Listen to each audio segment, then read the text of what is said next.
Look at Ogie and Regine. Their year started tempestuously, but look where they are now, giving each other prom parties that will immortalize their love.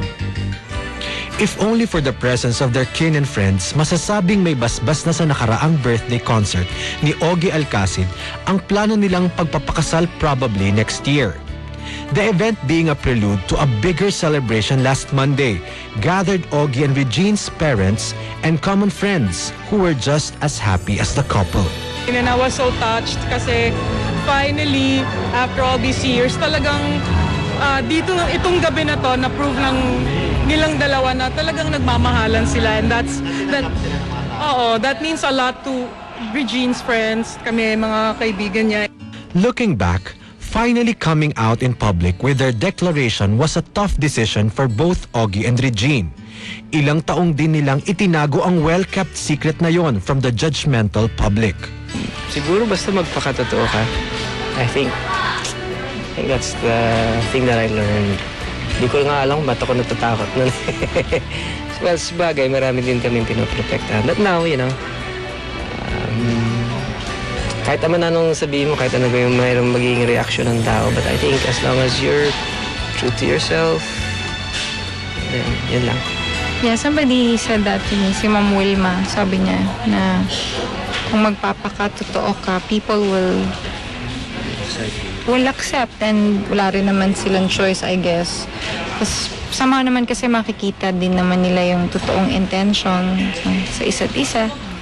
So pag alam nila yun, I guess kung honest tayo sa kanila, then they'll accept. And actually, I'm very happy kasi we didn't expect people to receive us like this. You know, they're genuinely happy for us, and thank you very much. It was a collective sigh of relief after the revelation. Marami kasing mga bagay ang naging malinaw, one of which was Regine's entry into the life of Ogie when his marriage to Michelle Van Imeren was still strong. Pinuntahan niya kami sa bahay namin, sinabi niya na that was after mga a year before, sinabi niya yung pag-break nila ni Michelle, wala pa si Regine. Then after, I don't know how long, siguro 1 year or so, tsaka niya sinabi naman yung kay Regine sa inyo. Kung ano yung gusto ng Regine, sinusunod namin, matanda na si Regine. Yun lang na mahangat namin, maging maligaya siya. Madalas kasi, pag successful sa career, failure sa love life. Kami naman simpleng tao lang so kung saan maligaya yung anak namin, doon din kami. Sana yan ang talaga. Wala nang palitan dahil unang-una hindi na rin naman siya batang-bata. She's already 40 years old. Sana masaya sila. Ano pa bang sasabihin ko? Masaya naman po sila. Masaya naman sila, di ba, no? Masaya naman po Friend kayo. ko. Masaya naman po kayo. Masaya ako kay Regine kasi at least hinayaan ko na siyang magmahal o kaya yung mamahalin din siya. Okay lang. Gusto ko talaga siyang magkaanak. Maski walang asawa, okay lang. Basta may anak. She's a very good daughter. She has provided very well for her parents, her sisters and brothers. Siya lahat yata nagmaaral doon, di ba? Yung panambahay ng malaki sa Bulacan. A self-confessed romantic, Ogie believes in the traditional way before the wedding takes place between a man and a woman. Manag-usap na kami ng parents na rin dyan kung paano yung sa future, next year. Hopefully next year, kung maayos yung mga papeles, talagang magpapakasal sila. Well, like we always say, one at a time, I'm trying to enjoy I'm trying to enjoy being together first, Because it's been a long time na since nagkaroon ako ng relationship. So, gusto ko yung ganito muna, masaya muna.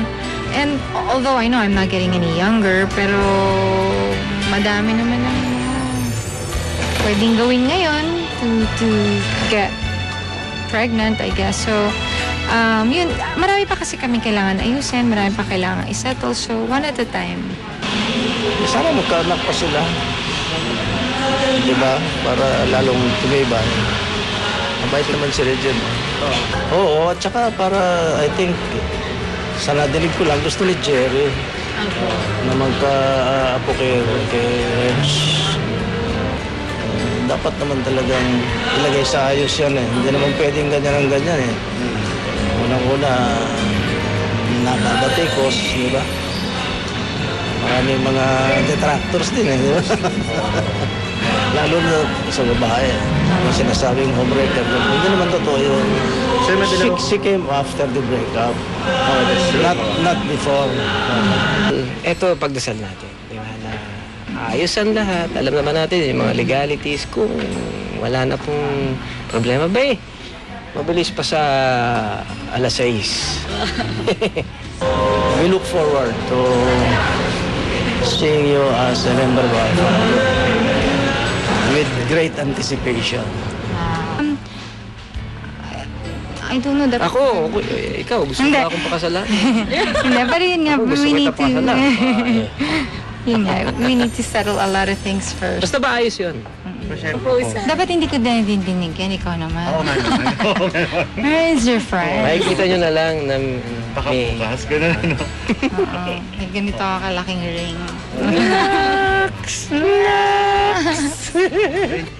Hindi pa man dumarating ang gabi ng selebrasyon ng kaarawan ni Ogie noong Lunes, the public was treated to the biggest surprise na sa programang SOP lang nitong linggo na panood. Thank you so much again, Michelle. Thank you for this opportunity. Thank you so much. And since it's Augie's birthday naman, I hope you won't mind, i-introduce naman natin ng lalaking pareho nating mahal naman. Ewan ko, parang kababalaghan yung nangyari yun. Yung nakita niyo sa SOP, yun na yun. I was so happy to talk to Michelle.